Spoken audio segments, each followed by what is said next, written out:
Shuni bilasizmi, bir narsani ko'rdimki, davo muolajalarini, ya'ni dorilar bilan davolagandan ko'ra psixologik podдержка juda katta ahamiyatga ega. Umid opa, sizningcha haqiqiy tajribali ginekolog qanday bo'lishi kerak? Xo'sh, albatta amaliyot yillari, ya'ni staji ko'p bo'lishi kerak, lekin bu asosiy emas. Zamonaviy bilimlarga ega bo'lib, ya'ni doim o'zini ustida ishlaydigan, doim stajirovkalar, kurslar o'qib o'tadigan ginekolog bo'lishi kerak.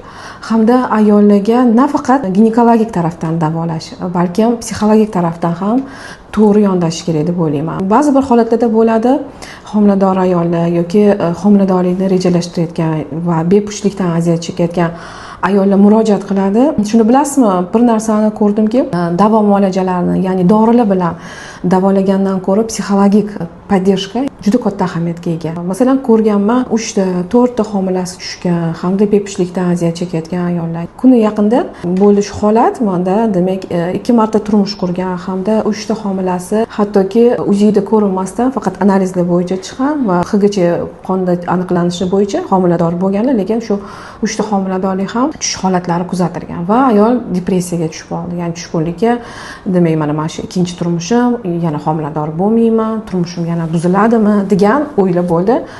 Va bilasizmi, mana shu oxirgi 3-homilasi tushgandan keyin men ko'proq vaqt ajratdim, dedi 1-1,5 soat.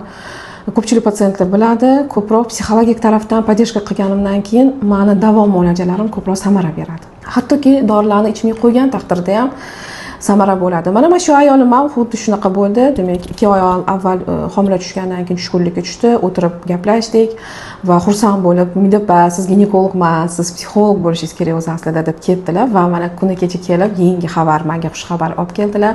Men hech narsani o'ylamadim, siz aytganlaringizni qildim va mana yana homilador bo'ldim, UZIda ko'rindi deb 4 haftalik homila UZIlari bilan kelibdilar oldimga. Xullas, nima demoqchiman? Bizning davo muolajalarimiz standart protokollar bo'yicha olib boriladi.